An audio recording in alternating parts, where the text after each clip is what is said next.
you guys doing? Good, Well, good. how are you? Thank Are you from Australia? you. No, I'm from England. Oh, never. People always think I'm from Australia though. I He think. just got back from Australia. Oh, you did? Oh, so you've got your ear tuned for Australian accent. Yeah. So I'm disappointing them. That's as Oh. good as my ears. What was it like being a total? You always play such nice guys. You seem a nice guy, but Trent is just a douchebag. What's Yeah, that? he seems to be. Liberating in a way? It was fun. It was fun to play against. I don't even want to say against type, but not what I normally play. But I didn't see him as a complete jerk either. I mean, I think he's a guy who struggles with who he is and struggles to make the right choices, and he just doesn't have the tools. I think he's a guy who maybe wasn't given the kind of upbringing that would lead him to be a more nurturing parent. So. But it's not only that, he's also side-dipping. He's what? He's also like cheating in a way. You know? Oh yeah, no, he's not. There's He's many not a elements. great, but he also is aware, I think, of a lot of his flaws at the same time, and I think I don't know. The way I perceived him was he's sort of helpless to it. He's not trying to be a bad guy. I don't think he's an evil person, but no, he doesn't. I think come he's off the aware of it. I think he's aware he hates himself a little bit for it. Probably. He's like, I like it when you have a coach growing up who's really hard on you, and they do it in the name of building character and toughening you up to become a great competitor. But ultimately, the guy's being a jerk to a bunch of kids. So that's what you say. And is that what motivated you on doing the movie? You kind of looked at I thought the script was really great, and the chance to work with people like this. Yeah, and I thought it was a really interesting character, and not a type of character I get asked to play very often. What about you? I loved your character. Was good. I did too. I loved her. The minute I read that first scene, I got really excited, and that's always, the first. The script is it, and you read that, and when you have the reaction I did to that first scene, I knew I wanted to do it. I got really excited, and the chance to work with Steve was really exciting to me too. You're just saying that because I said it. I know, no, not at all. I wish I had more to do with him. I think Betty's, thinking of being the summer. It might be her summer with Trent. Next summer. Next summer is the summer of Trent. And Betty, but that I went, yes, hell yes, I'm in on this. And happened to love Jim Rash and Matt Faxon because I've watched them in the Groundlings, and they're hysterical and they're really nice, really great people. And I love to work with people who are really, really nice, great people. It just makes it so much fun. Mm-hmm. Makes it so much better than... Your opening lines, I was waiting for you to take a breath. Do you take a breath as you do that? I'm like, this is amazing. I know. I knew that I was like, it was really one of the most exhausting characters I've ever played in my life, hands down. And I've done musical theater on Broadway. Betty was more exhausting. Unless I think a lot of my scenes were cut because little Betty goes a very long way. But she was truly one of my favorite. It made me realize how, well, not that parents aren't important, but it made me realize how important that role is. Like how we express ourselves as adults to children and what we say to them. And it made me really pay attention to that. Yeah. And the consequence of that too. Like, do you know what we're doing to our kids? Does the film have an accurate look at what it is to be, I guess, a contemporary family? Do you think, have we evolved in some way, or have we not evolved in other ways? I think, Jesus, and certainly in terms of everyone coming from broken families, and everybody's got a complicated family situation, and everyone goes about parenting in a different way. Everyone can point fingers at someone else and go, that's not how you do it, that's not how you do it. Everybody's got an opinion about something. There's always the wrong, there always is another article coming out saying, what you're doing is wrong. It's wrong now. This is what you're supposed to be doing. So, everybody does the best they can, and I think Betty thinks she's helping her son be a tougher kid because he's going to get a lot of teasing with that lazy eye. Yeah. She's got to be prepared. Well, not only does she speak very rapidly, but she has a very specific way of talking. Press my laundry, see you next Tuesday. Oh, yeah. And Press My Laundry I stole from a friend of mine, and Hootie Hoo was her big thing. She'd go, Hootie Hoo! I stole that from Sherry Jones, I will tell you right now. Sherry Jones, Okay. That's how she says hello, and it's a southern thing. And I thought, it was in the script, it said, yoo-hoo.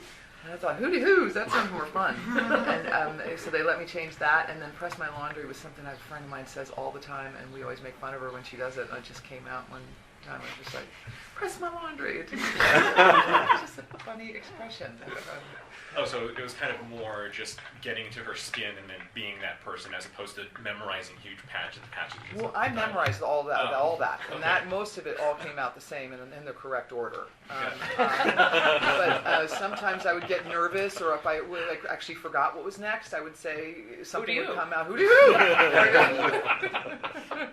That's my laundry. I don't know what the next line is. It's going to come to me if I keep making it. But oh God, it was really. But I memorized those sort of lines. It was a great script. So. But whenever she was doing her scene, those were the days to kind of crowd around the monitor. Watch this, watch it, here she goes. And it was like, just wind her up and boom, she goes through the door. Anyway, blah, blah, blah, blah. It's fantastic, so much fun. What was in the to glass? watch. What was in the glass? I'm just curious. Just ginger ale. Believe me, I asked the prop guys. I was like, "Come on, this is take 20. I need give me something in there." Mama's That's gonna pick me up. Oh my God. Is there an element of what you're like when you've had a few drinks? Are you inspired by, I'm a bit kind of like, fast talker when I've had a few drinks, or is she completely... No, I'm not like that at all, which is what's fun to play a character like that, because I'm not actually very shy. If I drink, I can, if I'm with really, really close friends, I can get obnoxious and silly, but no, I'm not quite like Betty, but she's too exhausted. I'd be too tired to be Betty. I couldn't do her. Is there a freedom in it then? In Yes. being like, a lady liberal with the bottle, is there a kind of liberty in that? Yes, and the playing characters Yeah, like yeah. that, absolutely. That's what I love about it. I get to hide behind, I'm doing it because this is what my character does. You can't judge me. You can't judge me. I feel so protected behind any character I play that gets to do something crazy like that. It's like, it's not me. I didn't write it. It's my character. My guy. Steve, you learned that opening scene came from Jim's real experience I with his did, yeah. stepfather. Did you know that going into the shoot, or? Going into the shoot, yes, but when I first read it, I didn't. But I knew it. It sounded real to me. I think that's why I think you respond to something like that, because it seems absolutely horrifying but plausible at the same time. Right. I think we've all had, at least I have had one of those kind of experiences, of course, in life where some adult has had that kind of impact on you. Yeah. Oh, for sure. Devastating. Yeah. Right. That's the best word for it. It's devastating for a scene to see the deficit that this kid is starting with this summer, and it clearly defines the type of guy Trent is from early on. For playing the character who's essentially the antagonist of the story to an extent, did you get to have fun? When you weren't working, did you get to go to the water parks? I had the one day in the water park. Trent, I actually would have loved to have seen Trent going down the slide with everybody. That's what he needed, I think. It's a good water slide to lighten up the load in his heart. Yeah, I mean, it wasn't like I was in character for 5 weeks. Just don't talk to me, I'm Trent. Because it was so much fun, and everybody was living there on the beach, and and I've known Tony for a while, so it was fun to see her and spend the summer with her. I felt like we were having this summer vacation together while also shooting a really good movie, so it was kind of idyllic that way. So yeah, no, I actually had fun and enjoyed life. The Candyland Nazi. So Yeah, how about that scene? That's another scene I read and was like, oh, I want to be that guy. Because who hasn't played a game with someone who had a bit of that in them? Like, I'm like that. who cares? Who cares who wins the game? And there is always one person who cares a little bit more than everybody else. I'm a Is that board you? flipper. I have the worst behavior in games because my two brothers who were terrible winners, and so that made me a terrible loser. But scenes like that, again, they resonate because they're based in a truth that everyone can relate to. So how did you build up your motivation? Because it seems like I wasn't really sure if he wants to stay with the family or not. He has some side business.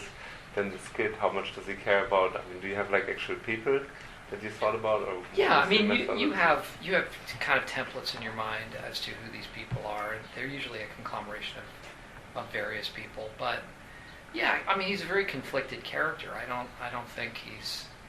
I think he does feel badly when he does things that aren't right, and I think he does care about. He wants to help this kid. That first scene, and even in talking to Jim about it too. In retrospect, he sees that his stepdad actually was trying to do something. His methods were completely wrong, but he was actually trying to help him to a certain extent. So again, I was trying to look at not just playing him as a villain, but somebody who was just trying and Misunderstood. doing so is not. Misunderstood and misguided. Yeah, very misguided. Because the relationship with this Amanda Peet character was kind of weird. It was like, was he into it or not? And well, he wanted to have sex with somebody who was really pretty. I think he's a very. Summer vacation brochure. No, again, like what makes a person do that? What makes a person cheat? What is it because Is it about something in them? Is it something about the relationship? Who knows? I mean, it could be a number of different things working in combination. But does that make him a bad person just specifically because he did that? I don't think so. It made me have compassion for you when you did that because of the moment how you played it afterwards, that you could see that he hated himself for having done that or even made out. Like, he just hates himself. He can't ever do anything, gets in his own way all the time. Yeah, I think some people do things and they don't know why they do them. And maybe he was doing it because he is incredibly insecure about himself. He needs to, I mean, there's nothing more boring than talking about an actor's motivation. But No, I'm just curious. you know what I mean? Yeah. I mean, it's a lot of different things, and but I just didn't want him to be the bad guy, the jerk. And do you test your characters with your friends and family, or do you totally separate them? Do I base them on? No, friends and family? test them. Like, Oh, you no, bring I it don't. home and you're like, Hey, honey, watch this guy. You're gonna hate this guy. I'm just gonna be this guy for a few days, if that's okay. No, I do not test them.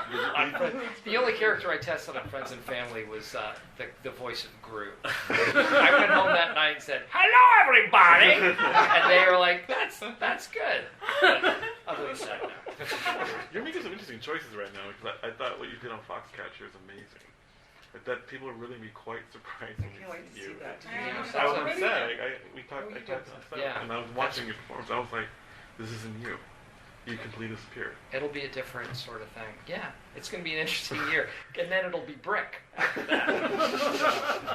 But it's fun. That's so much fun, though. I mean, to work with Will Ferrell and Adam McKay, and a couple months prior to that working with Bennett Miller, who could not have different ways of going about making a movie, but are equally exciting to work with. And, before that, these guys. I mean, it's been a really fun, exciting. Do you feel more confidence than now? I mean, I know sometimes people have. Because I was lacking. People have the perception of you in one way, and when you start taking roles that kind of distort Right. that perception, it can be a tricky thing, and particularly Sure. with an audience, especially. Am I doing it because I have more confidence? No, just, Bennett Miller calls and says, "Would you like to be in this movie?" Of course. You say yes. But I don't know. It doesn't give me... It's just, it's fun. It's fun to do, but it's not like I questioned my ability to do it, but it's nice to have the opportunity to give these things a shot. My timing was really bad on watching this movie. I hadn't eaten anything before seeing it, and everybody in the movie is eating. Because I didn't even realize that. because the location was the food is appetizing and better, than it normally is, or is that all movie magic? Yeah, I remember this one guy coming on the set that Oyster Day. Were you there that I Oyster Day? don't think it was Oyster You Day. got these guys brought in, they shucked oysters for us all day long, just at craft service.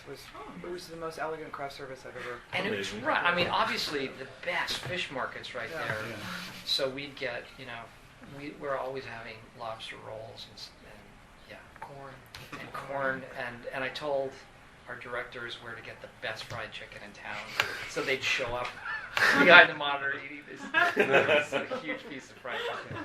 Yeah, it's great. I love how Ann Roth dressed you guys. I'm sorry. Ann but Roth Ann is did the an most amazing brilliant job. costume designer on the planet. Seriously, I- those are some serious cover-ups. How about those white pants? Right? Those jeans? Amazing. I mean, Yeah. Allison, it seems like you were working up a storm. You just got so much going on. What's going on with this movie with Hugh Grant? oh, I know. I just did. I know. I also just worked with Melissa McCarthy and her husband Ben and Yeah. her movie Tammy, and then I went from there to Long Island to do the Hugh Grant movie, Mark Lawrence directed film, which was a lot of fun. I've gotten to work with do some really fun projects. So those movies won't be out for a while, but again, I like the scripts, I like the parts, I like the people that asked me to join them, and I was like, yes, I'm going to play with you guys. Absolutely. And then I have Mom coming out in the fall on CBS, which I'm really excited about, with Anna Faris. I've never done the multicam thing before, so I'm thrilled. I think everyone's going to be excited to have you back on a long-running TV I hope series it as is. well. It's so funny. And cool, so. Are you going to be a big talker as well? Because obviously, CJ big talker, this character a big talker. I'm Is she sure gonna be a she'll big have a talker? talk. She'll give unsolicited advice and to her daughter and just be a pain in the ass. But she'll think she's incredibly helpful and she's a good. She'll be another bad mom. Good bad mom. Good down. Role model mom. Yes. Thank you.